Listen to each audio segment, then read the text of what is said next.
नए चैप्टर की हेडिंग लिखो जी, कंज्यूमर बिहेवियर। Consumer behaviour.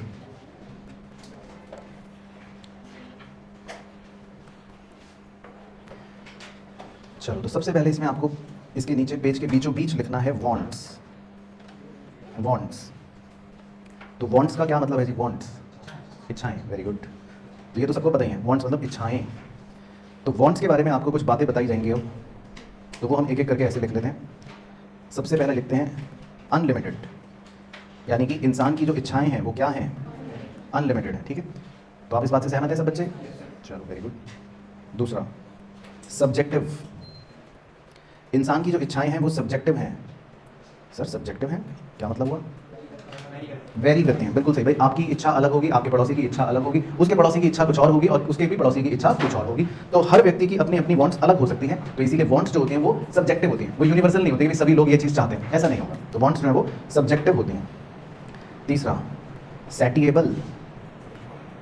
सैटिएबल, तो सर इसका क्या मतलब है? सैटिएबल, जो क्या हो सके? फुलफिल हो सके। बिल्कुल सही, मतलब कि जो सेटिस्फाई हो सके। तो आपको कोई प्यास लगती है, जब पानी की आपकी वांट है, वाटर मिल जाए, तो पानी पीने के बाद आपकी इच्छा क्या हो जाती है? खत्म हो जाती है, सेटिस्फाई हो जाती है, तो इसको बोलते हैं सैटिएबल। चौथा जी कॉम्पीटिंग। कॉम्पीटिंग, कॉम्पीटिंग का मतलब, हाँ, वांट्स आपस में लड़ाई करती हैं, कॉम्पीट करती हैं। भाई आपका एक वांट आपकी है कि हमें मस्ती करनी है, एक वांट आपकी है कि पढ़ाई करनी है, तो ये आपस में आपके मन में लड़ाई होती रहती है कि ये करना है कि वो करना है। इसी तरह आपको कई बार होता है कि मैं भूख लग रही है तो मैं बर्गर खाऊं, या दूसरा है पिज़्ज़ा खाऊं। तो मतलब आपकी वांट्स भी आपस में कई बार कॉम्पीट करती हैं, तो फिर आपको प्रायोरिटाइज करना पड़ता है कि चलो पहले ये वाली वांट सेटिस्फाई कर लेंगे, उसके बाद फिर ये वाली, और उसके बाद फिर ये वाली। तो वांट्स आपस में कॉम्पीट भी करती हैं। इसके अलावा अगली बात कॉम्प्लीमेंट्री। कॉम्प्लीमेंट्री, तो कॉम्प्लीमेंट्री का मतलब एक इच्छा कभी कभी दूसरे इच्छा से पे डिपेंड होती है या उसके साथ लिंक होती है। अब आपकी वांट है हमें सीए बनना है, लेकिन वो वांट किस पर डिपेंड कर रही है कि आप सीए फाउंडेशन का एग्जाम क्लियर करोगे। ये भी आपकी एक वांट है कि हमें फाउंडेशन का एग्जाम क्लियर करना है। तो आपकी दोनों वांट्स हैं कि आप फाउंडेशन का एग्जाम भी क्लियर करना चाहते हो, आप सीए भी बनना चाहते हो, और ये दोनों वांट्स एक दूसरे के कॉम्प्लीमेंट्री हैं। और छठा differ in intensity. Differ in intensity, तो इसका मतलब डिफर इन इंटेंसिटी, तो इसका क्या मतलब है? हर एक वांट का लेवल अलग होता है। बिल्कुल सही, मतलब हर एक वांट जो आप चाहते हो जीवन में, उसकी इंटेंसिटी अलग हो सकती है। मतलब जैसे अब आपको फिलहाल जो आपकी सीए बनने की वांट है उसकी इंटेंसिटी कम होगी, लेकिन सीए फाउंडेशन क्लियर करने की जो वांट है उसकी इंटेंसिटी ज़्यादा होगी, क्योंकि वो आपके लिए भी फिलहाल ज़्यादा प्रायोरिटी है। तो इसीलिए हर वांट की इंटेंसिटी जो होती है वो अलग होती है ना, ये मतलब। तो मतलब ये सारे फीचर्स हो गए वांट्स के, तो सबको क्लियर हो गए सारे फीचर्स, वांट्स इच्छाएं। लेकिन हमारी पढ़ाई में इन इच्छाओं को हमने कैटेगराइज कर रखा है कितने तरह से? 2 तरह से। तो आप इन सबको कर्ली ब्रैकेट में कवर करके ऐसा बना लो। सैटिएबल का मतलब है, साक्षी जी पूछ रही थी, जो सेटिस्फाई हो जाए। जो सेटिस्फाई हो जाए, तो आपको प्यास लगती है, आप पानी पी लेते हैं, तो आपकी वांट सेटिस्फाई हो जाती है, तो ये है सैटिएबल। अच्छा जी, तो 2 तरह से कैटेगराइज कर रखा है वांट्स को। पहले को बोलते हैं नेसेसरीज।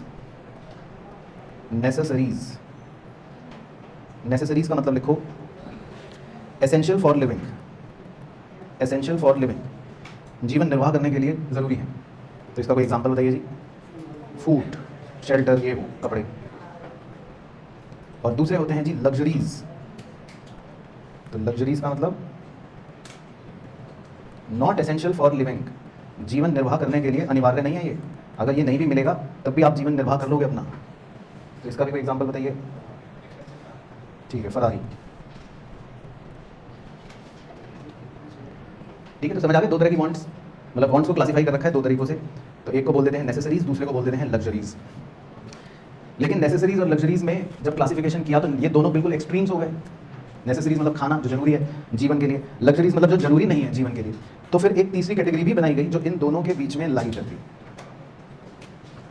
तो मतलब नेसेसरी से थोड़ा सा ऊपर, लेकिन लग्जरी से थोड़ा सा नीचे, तो उन्हें क्या बोलते हैं जी? Comforts.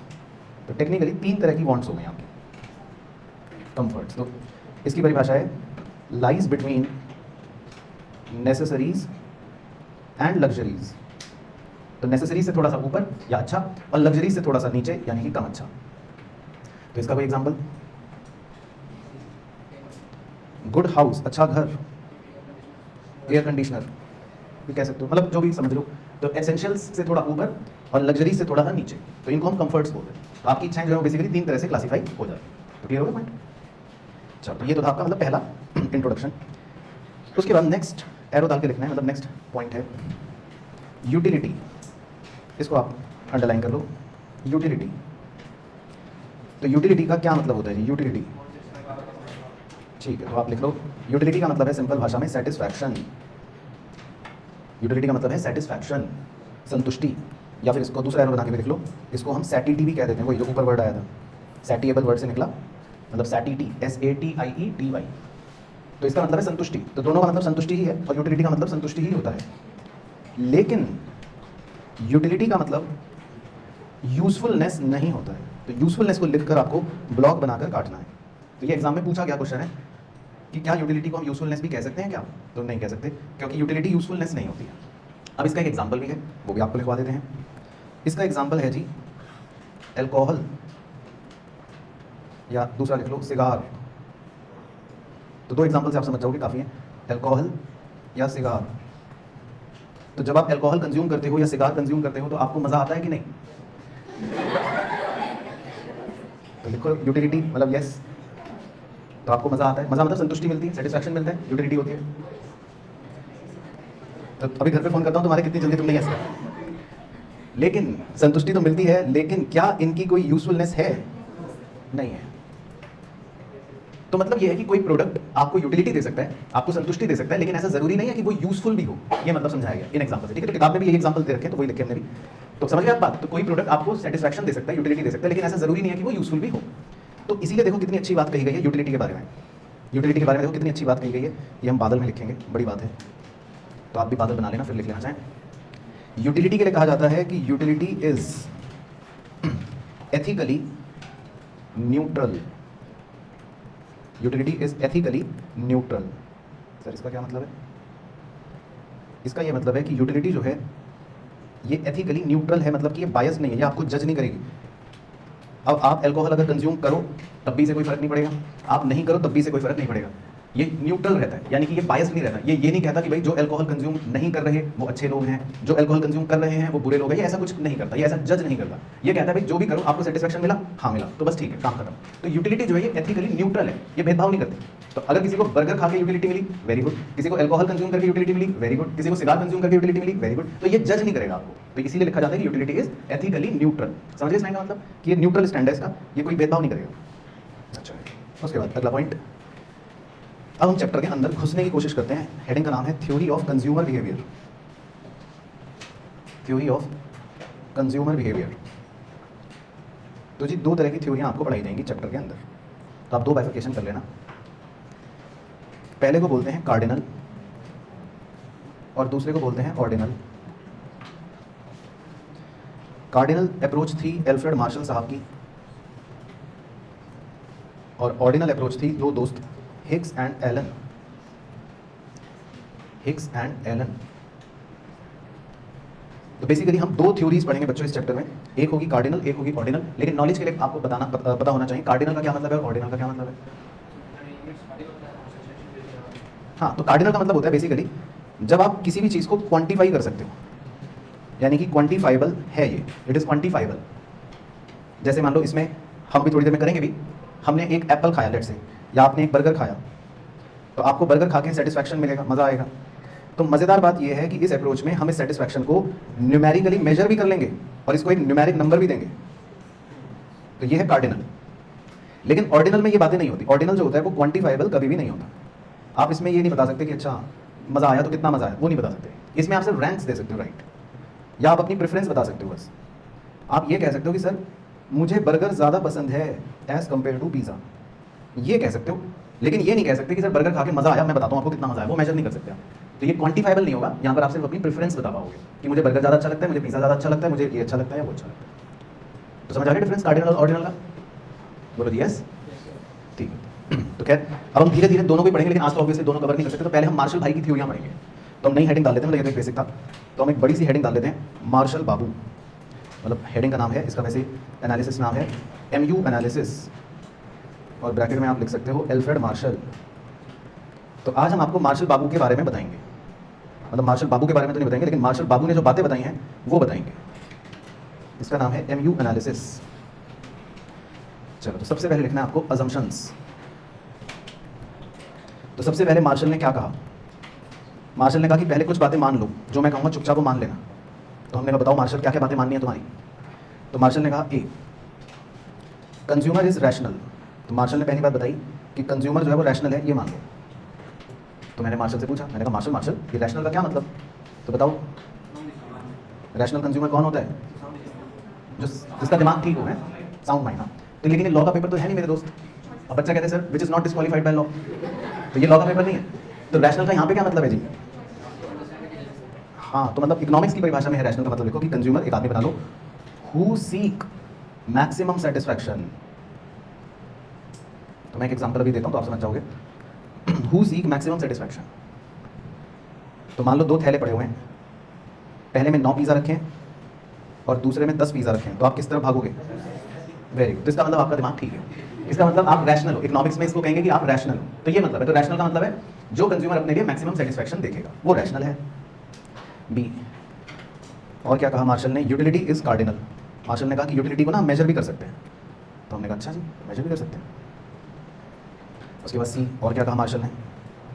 Money is measuring rod of utility. Marshall ने कहा यूटिलिटी को आप मनी की टर्म्स में भी मेजर कर सकते हो। मैंने कहा अच्छा, ये भी बात हो सकती है। तो ये सब बातें मार्शल ने एज्यूम करवाई। अब चाहे प्रैक्टिकली आपको लगे कि ये कैसे पॉसिबल है, ये तो सब उल फिजूल बातें, तो इसमें मेरा कोई दोष नहीं। ये सब बातें कौन कह रहा है? मार्शल कह रहा है कि भैया एज्यूम करना पड़ेगा आपको कि यूटिलिटी को हम मेजर कर सकते हैं, यूटिलिटी को मनी के टर्म्स में भी मेजर कर सकते हैं। ये सब मार्शल कह रहा है। और क्या कह रहा है मार्शल? मार्शल कह रहा है कॉन्टिन्यूटी इन कंजम्पशन। ये सबसे खतरनाक बात कह दी मार्शल ने। कॉन्टिन्यूटी इन कंजम्पशन मतलब कि लिख लो that is no time gap between consumption. No time gap between consumption. तो देखो मार्शल ने क्या असम्पशन डाल दी, अब तो हम परेशान हो गए। कह रहा है कि मान लो आप बर्गर खाने बैठे, तो आप बिना रुके एक के बाद एक खाओगे बर्गर लगातार। टाइम गैप नहीं होना चाहिए। ऐसा नहीं कि पहला बर्गर सुबह 8 बजे खाया, दूसरा बर्गर शाम 7 बजे खाया, फिर नहीं, फिर बात नहीं बनेगी। तो अगर पहला बर्गर 8 बजे खाया तो दूसरा बर्गर बिल्कुल जैसे ही वो खत्म हो 8:03 पे खाना है, तीसरा 8:10 पे खाना है। मतलब बैक टू बैक लगातार खाते रहना है बस। कंजम्पशन जो है वो कंटिन्यूटी में होनी चाहिए, गैप नहीं मिलेगा टाइम गैप की चलो सर पानी पी के आता हूँ फिर चौथा बर्गर खाऊंगा, नहीं, लगातार खाना। ये मार्शल ने असम्पशन दी। उसके बाद ई, और क्या असम्पशन दी? Homogeneous product. मार्शल ने कहा भैया प्रोडक्ट जो है वो होमोजीनियस रहेगा, ये अज्यूम कर लो।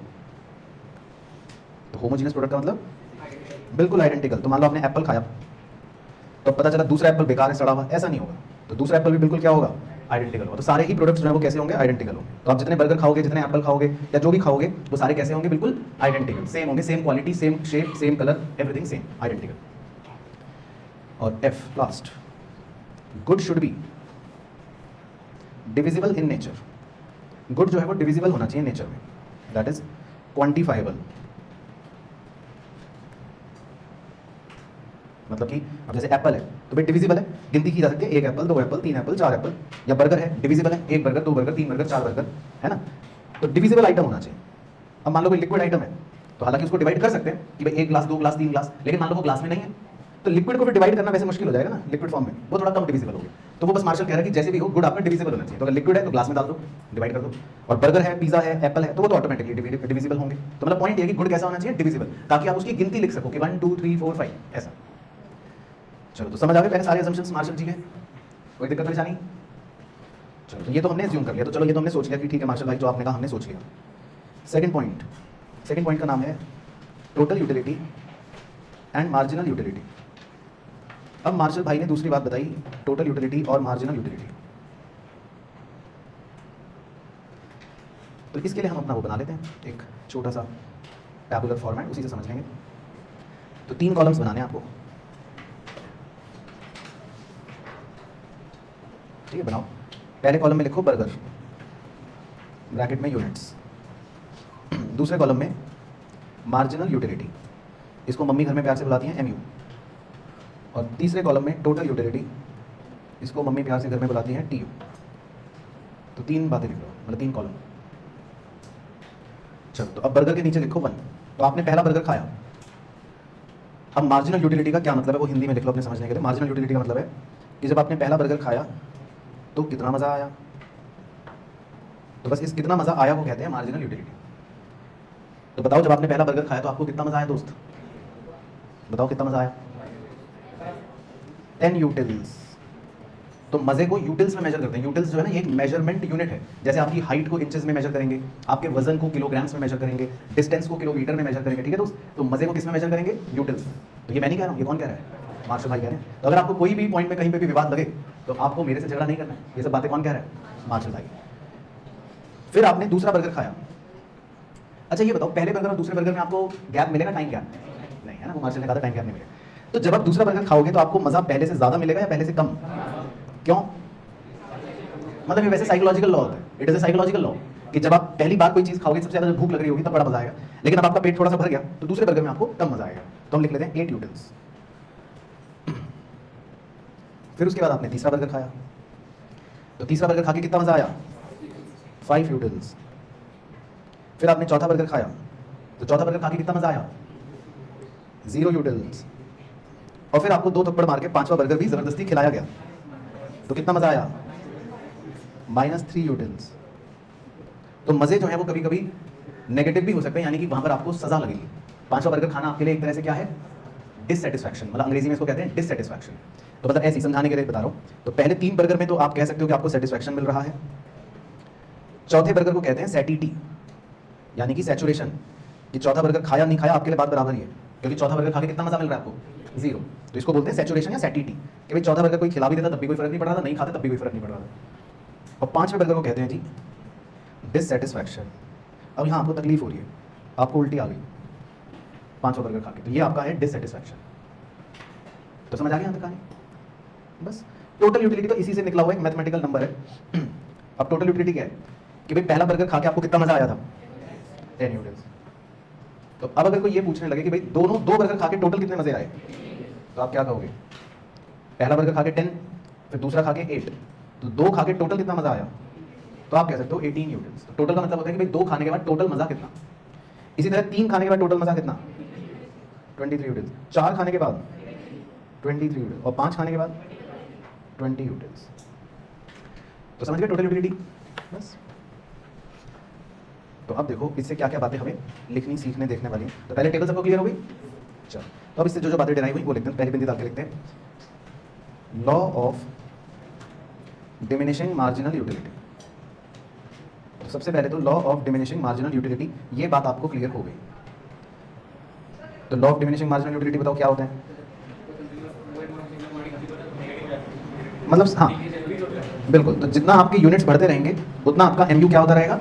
घटता रहेगा। तो ये बना लो आप चित्र, तो इससे आपको लॉ ऑफ डीएमयू समझ आ जाएगा कि ये है। तो जितने आपके यूनिट्स बढ़ते रहेंगे उतना आपका एमयू कम होता रहेगा। फिर दूसरी बिंदी TU is equal to, TU का कोई फॉर्मूला अगर आपसे पूछ ले गलती से आपका छोटा भाई की, ठीक है बिल्कुल सही। तो पहले एक बार फॉर्मेलिटी वाला लिख लेते हैं, mu1 mu2 mu3 up to mu n जोड़ते रहो, यानी कि सिंपल बन गया सिग्मा mu, यानी कि समीशन ऑफ mu। उसके बाद तीसरी बिंदी, अगर कोई mu का फॉर्मूला पूछ ले by chance, mu at nth item, tu at nth item minus 1, ये अभी हम एग्जाम्पल में भी करेंगे आपके साथ डिस्कस। और दूसरा फॉर्मूला अगर बाय चांस mu का, तो delta tu upon delta units. तो ये असली फॉर्मूला है, वैसे तो आप इसको भी बादल कर लो, ऊपर वाला तो नकली फॉर्मूला है मेरे हिसाब से, तो उसको तो लिखो भी ना तो ज़्यादा सही है, लेकिन चलो सर अब तो लिख लिया।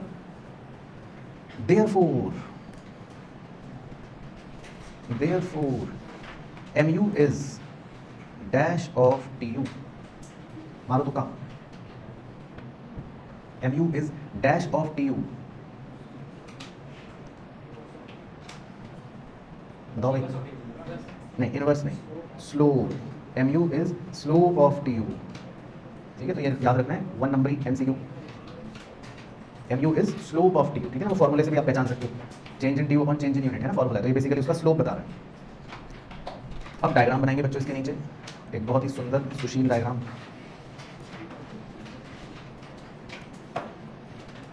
और डायग्राम के 3 पॉइंट्स होंगे, वो यहाँ लिख लेंगे। तो टीयू और एमयू का डायग्राम भी है जो मार्शल भाई ने कहानी बताई उसके मुताबिक।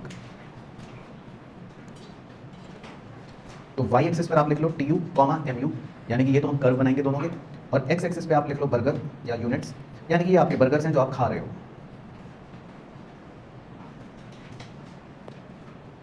तो पहले मैं TU का कर्व बनाऊंगा और उसके बारे में साथ साथ लिखवाऊंगा और आप भी फिर साथ साथ लिखना। तो कर्व बनाने से पहले बस हमें एक छोटी सी कलाकारी करनी है।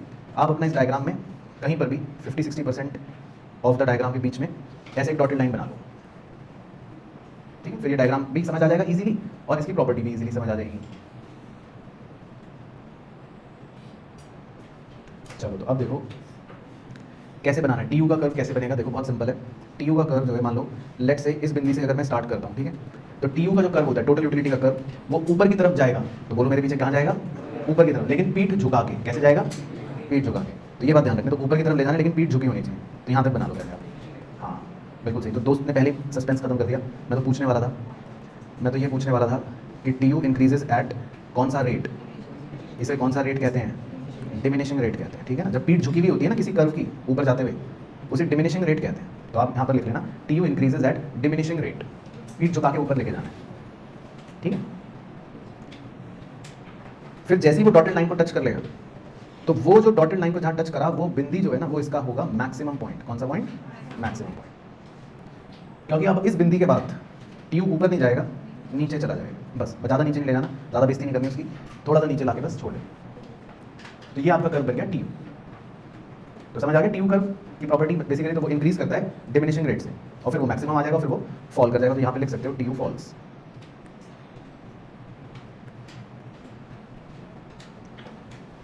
अब MU का कर्व, मार्जिनल यूटिलिटी का कर्व, वो बिल्कुल सेम बिंदु से स्टार्ट होगा जहाँ से TU स्टार्ट हुआ था, लेकिन वो बस नीचे ही जाता रहेगा, नीचे ही जाता रहेगा। और वो बिल्कुल उसी पॉइंट पर जीरो होगा जहाँ पर TU मैक्सिमम है। ये इसकी खासियत है, यानी वो बिल्कुल उसी बिंदु पर जीरो होगा जहाँ पर TU मैक्सिमम है। और उसके बाद इनफैक्ट ये नीचे नेगेटिव में भी चला जाएगा, MU। तो ये आप बना लो MU कर्व।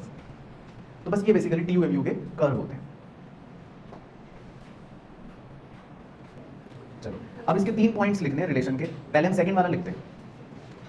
तो सेकंड वाला लिखो क्योंकि वो सबको पता है।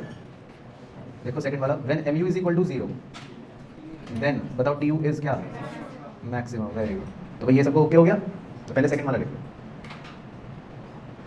अब एक पॉइंट इससे पहले का कवर करा जाता है, एक पॉइंट इसके बाद का कवर किया जाता है। यानी कि पहला पॉइंट में हम कहेंगे व्हेन MU ग्रेटर देन 0 और थर्ड पॉइंट में हम कहेंगे व्हेन MU लेस देन 0। बाकी जो हमारे यहाँ गणित के विद्वान बच्चे हैं उनके लिए लिख देते हैं MU ग्रेटर देन 0 कहने का मतलब होता है पॉजिटिव और MU लेस देन 0 कहने का मतलब होता है नेगेटिव। तो आप ये भी लिख सकते हैं। तो पहला पॉइंट है when MU is greater than 0 मतलब पॉजिटिव, और तीसरे पॉइंट में लिखना है when MU is less than 0 यानी नेगेटिव। तो जब MU पहले पॉइंट में लिखा है ग्रेटर देन 0 देन TU क्या होता है बताओ, इंक्रीजेज एट डिमिनिशिंग रेट, ठीक है। हाँ तो पूरे लिख लेना, then TU increases at diminishing rate, बिल्कुल। तो पहले पॉइंट में आपको यही लिखना है। और तीसरे पॉइंट में when MU is less than 0 then TU falls, ठीक है। Very good. तो क्लियर हो गया, सबको समझ आया? चलो बहुत बढ़िया। फिर इसके नीचे अगली बात, मतलब अगली बात का मतलब है टॉपिक वही चल रहा है अभी, मतलब अगली बिंदी बना लो। टॉपिक अभी यही चल रहा है, TU MU वाले ही चल रहा है और आज यही चलेगा। तो अगली बिंदी बना के लिखना है लिमिटेशंस या exceptions of law of DMU। Limitations या exceptions of law of DMU। तो ये पता होनी चाहिए। कई बार हमसे ये पूछ लेता है कि भाई DMU के लिमिटेशन बताओ या एक्सेप्शंस बताओ। तो 2-4 एक्सेप्शंस ही हैं, बस लिख लो। एक लिख लो जी प्रेस्टीजियस गुड्स, एक लिख लो जी हॉबीज, और एक लिख लो जी हैबिट्स। बस 3 बहुत हैं आपके लिए एक्सेट्रा। प्रेस्टीजियस गुड्स, हॉबीज और हैबिट्स। अब वो क्या कहना चाह रहे हैं, exceptions of law of DMU का मतलब है कि ये तीनों ऐसी चीजें हैं जिसमें ये जितना ज़्यादा बढ़ेंगी, यानी जितने इनके यूनिट्स बढ़ेंगे उतना आपको मज़ा कम नहीं आएगा, ज़्यादा आएगा। तो ये इनकी खासियत है। तो प्रेस्टीजियस गुड्स के साथ भी यही होता है, हॉबीज़ के साथ भी यही होता है, हैबिट्स के साथ भी यही होता है। तो जितना ज़्यादा ये आपको मिलेंगे उतना मज़ा आपको ज़्यादा आएगा। तो ये लॉ ऑफ DMU के बेसिकली क्या हो गए, एक्सेप्शंस हो गए, उल्टा चलते हैं। तो ये लॉ ऑफ DMU को नहीं मानते। तो समझ आया पॉइंट, क्लियर होगी कहानी? चलो तो ये तो भाई थ्योरेटिकल बात है TU MU की। अब हम कुछ क्वेश्चन आपसे करवाएंगे, फिर आप क्वेश्चन कर करके अपने हुनर का प्रदर्शन दिखाते रहना बस। चलो तो सबसे पहले लिखना है जी क्वेश्चन नंबर 1। क्वेश्चन नंबर 1 में लिखो यूनिट्स, मतलब एक टेबल बनानी है, उसके बाद TU, उसके बाद MU। यूनिट्स में लिखना है 1 2 3 4 5 6। TU में लिखना है 8 13 16 16 15 12। MU आपको निकालने हैं सारे, 2 मिनट का आपका पास टाइम है, फिर आपसे 2 मिनट बाद पूछूंगा। चलो तो बताइए जी, फिर आपसे पूछते हैं, आंसर बताइए जी। पहला वाला कितना? 8, ठीक है, क्योंकि हाँ मतलब जिनको नहीं पता उनको बताता हूँ, 1 यूनिट पर दोनों हमेशा बराबर होते हैं। चलो उसके बाद नेक्स्ट, कैसे निकाला? Very good. तो कैसे निकलेंगे? TU जो आपको दे रखा है 13, उसमें से प्रीवियस वाला TU जो आपको दे रखा है 8 वो माइनस कर, तो सबको क्लियर हो गया? ठीक है, फिर नेक्स्ट वाला 3, ठीक है, नेक्स्ट वाला 0, नेक्स्ट वाला ओके, और नेक्स्ट वाला -3। चलो ठीक है जी, तो क्लियर हो गया सबको? चलो पहले में तो पास हो गए। क्वेश्चन नंबर 2, तब मुझे अपने तर्कश से कोई मुश्किल सवाल निकालना पड़ेगा, क्योंकि पहले में तो बच्चे पास हो गए। चलो कोई बात नहीं। Question 2, units TU MU, units 1 और 4, TU 10 और 40, MU आपको निकालना है। 2 मिनट का टाइम है, 2 मिनट बाद करेंगे, पूछेंगे आपसे। तो बताओ जी फिर क्या करा? पहले का 10, ओके, और दूसरे का भी 10, तो आपको कैसे पता? अच्छा, तो आपने ऐसे निकाला change in TU upon change in units, ठीक है, तो मतलब 40 - 10 अपॉन 4 - 1, ठीक है, वेरी गुड, तो बिल्कुल सही है जी। तो इसका आंसर है 10।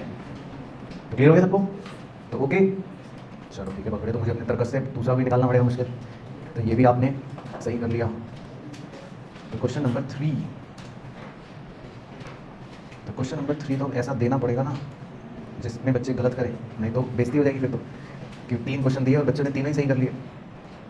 चलो तो इसमें क्वेश्चन 3, तो इसमें लिखें जी यूनिट्स, उसके बाद MU, उसके बाद TU, यूनिट्स 1, 5, 8, 15, 25, MU 5, 4, 3, 2, 1, TU आपको निकालना है।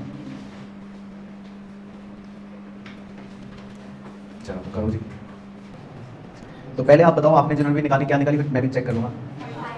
5, 21, 30, 44, 54, ओके, तो ये बच्चे यूनिफॉर्मिटी से ये सब कह रहे हैं, तो मुझे डर लग रहा है कि कहीं का ठीक ना हो, तो अब चेक कर लेते हैं। तो 1 यूनिट पर तो चलो आपको बताइए कि भाई 1 यूनिट पर तो TU और MU दोनों बराबर होंगे, ठीक है, तो ये तो हम 5 लिख लेते हैं, ओके, ठीक है। अब अगला आपको TU नहीं पता, तो मैं इसको x मान लेता हूँ। एक सेकेंड, तो दूसरा वाला TU मुझे नहीं पता, तो मैंने उसको x लिख लिया। अब आप ये देखो बड़े ध्यान से, हमने 1 यूनिट पर, समझना इसको ध्यान से, रटने की तो कहानी अलग ही है। जब मैंने पहला बर्गर खाया तो मुझे मार्जिनल यूटिलिटी 5 मिली, ये बात तो गिवन है। अब पहले के बाद सीधा उसने दे रखा है कि जब आपने 5वां बर्गर खाया, 5th बर्गर खाया, तो मार्जिनल यूटिलिटी कह रहा है 4 दे रखी, तो हमको मार्जिनल यूटिलिटी 4 गिवन है। तो आप ये सोचो कि ये मार्जिनल यूटिलिटी जो 4 गिवन है, इसका फॉर्मूला क्या होता है? कैसे आता था फॉर्मूला मार्जिनल यूटिलिटी का? Change in TU upon change in units, ऐसे ही आता था। तो ये मार्जिनल यूटिलिटी जो 4 दे रखा है आपको, ये कैसे आया होगा भाई? Change in total utility. अब टोटल यूटिलिटी के चेंज को मैं x - 5 लिख सकता हूँ, क्योंकि मेरे को टोटल यूटिलिटी दूसरे यूनिट पर तो नहीं पता, तो मैंने इसको क्या लेट कर रखा है? x। मैंने इस फिगर को क्या लेट कर रखा है? x। तो चेंज इन टोटल यूटिलिटी को बताओ प्यारे बच्चों, क्या मैं x - 5 लिख सकता हूँ? मतलब जो भी ये फिगर होगी x वाली, और ऊपर मेरे को पता है 5 है, तो क्या मैं x - 5 लिख सकता हूँ चेंज इन यूटिलिटी? ठीक है, और divided by change in units, units में कितना चेंज हो रहा है? 4, 5 - 1, यानी कि यूनिट्स ये बर्गर, तो 5 - 1, तो बेसिकली आपकी मार्जिनल यूटिलिटी जो 4 है उसका फॉर्मूला था change in total utility divided by change in units. तो आपको चेंज इन टोटल यूटिलिटी लिखना है x - 5 और चेंज इन यूनिट्स लिखना है 5 - 1। अब इसको सॉल्व करते हैं एक बार। तो x - 5 अपॉन 4, 4 × 4 16, 5 इधर आ गया, तो x = 21। इसका मतलब ये है प्यारे बच्चों कि आपकी टोटल यूटिलिटी जो है यहाँ पर ये फिगर 21 होगा। ये फिगर कितना होगा? 21 होगा, बिल्कुल सही। अब इसको ना क्रॉस चेक भी करते हैं। मान लो एक बार हम ये सोचते हैं कि लेट से इसको क्रॉस चेक करते हैं कि क्या ये सही है कि नहीं है, इसको क्रॉस चेक करते हैं। अब आप ये अज्यूम कर लो, चलो थोड़ी देर को ये मान लो कि मैं आपको मान लो ये मार्जिनल यूटिलिटी ना देता, तो आप ये मार्जिनल यूटिलिटी कैसे निकालते 5वें बर्गर की? चलो ये बताओ, तो कैसे निकालते? Change in TU divided by change in unit. तो आपके TU में कितना चेंज आया? 21 - 5 16, और बर्गर में कितना चेंज आया? 5 - 1 4। तो आप कैसे निकालते? 16/4, तो ये 4 आता ना। तो इसका मतलब ये है कि आपको मार्जिनल यूटिलिटी 4 तो दे रखी है, तो दैट मीन्स ये 21 TU आपका सही आया है। क्लियर हो गया पॉइंट? तो जिन बच्चों को नहीं निकालना आया या जो फंस गए, वो वर्किंग में ऐसे ये नोट कर लेना भाई कि हमने कैसे निकाला। हमने MU के फॉर्मूले को इस्तेमाल करा और TU को x लेट करके फिर TU हमने x निकाल लिया 21। उसके बाद अगला वाला, मान लो किसी को इसमें तकलीफ रही तो अगला भी समझा देता हूँ। देखो अब अगला वाला TU मैं फिर से x मान लेता हूँ। अब इस बार मार्जिनल यूटिलिटी 3 दे रखी है, तो ये 3 कैसे आई होगी, इसका फॉर्मूला क्या रहा होगा इस 3 का, change in TU upon change in units. तो चेंज इन TU को मैं क्या लिख सकता हूँ, x माइनस 21, भाई ये बात क्लियर हो गई सबको, divided by change in units को क्या लिख सकता हूँ, 8 माइनस 5। तो अब इसको सॉल्व करके निकालो x कितना आएगा, 30। तो इसको सॉल्व करके x आएगा जी 30, ठीक है। तो आपके आंसर से यही लग रहा है कि आपके इसका मतलब अगले भी सही होंगे और अगले भी सही होंगे। तो अगला आपने बताया 44, तो इसी तरह 44 भी आ जाएगा, और इसी तरह आपका जो आखिरी आंसर था 54 वो भी आ जाएगा। तो ये आपके आंसर बिल्कुल करेक्ट है, सही है, वेरी गुड, तो बहुत बढ़िया। तो ये सही आंसर नोट कर लेना। तो बोलो जी सब बच्चों को ओके हो गया। चलो एक और दे देता हूँ लास्ट, ताकि मैं श्योर हो जाऊँ कि आपको ये भी आ गया, जिनको नहीं आया उनके लिए। तो इसके सही आंसर लेके नोट कर लो, 5, 21, 30, 44 और 54। चलो एक और कर दो बस, लास्ट तो श्योरिटी हो जाएगी कि भाई ओके है मामला। इसी तरह का दूंगा, तो जिन्होंने पिछली बार नहीं निकाला था वो कोशिश करना इस बार निकालने की। यूनिट्स MU TU, यूनिट्स में दे रखा है जी 3, 7, MU में दे रखा है 10, 22, TU में दे रखा है 43 और डैश। तो आपको डैश निकालना है। तो जिन्होंने पिछली बार छोड़ दिया था वो बच्चे अवश्य निकाल के बताना। तो कितना आ रहा है जी, ओके चेक कर लेते हैं। तो मान लेते हैं इसको x मान लेते हैं, और आपको 7th बर्गर पर मान लेते हैं मार्जिनल यूटिलिटी दे रखी है 22। तो बस आप ये सोच लो कि ये 22 कैसे आया होगा, चेंज इन टोटल यूटिलिटी, तो उसको हम x माइनस 43 लिख सकते हैं, divided by change in units, उसको हम 7 माइनस 3 लिख सकते हैं। तो क्लियर है सब बच्चों को, इसमें किसी को भी डाउट तो नहीं है। तो अब इसको सॉल्व कर लो। तो 22 is equal to x minus 43 upon 4, ये हो गया जी 88 is equals to x minus 43। तो x कितना आ गया 131, वेरी गुड। तो बिल्कुल सही आ रहा है जी, बहुत बहुत मुबारक। चलो तो बस यही करना था आज, डन।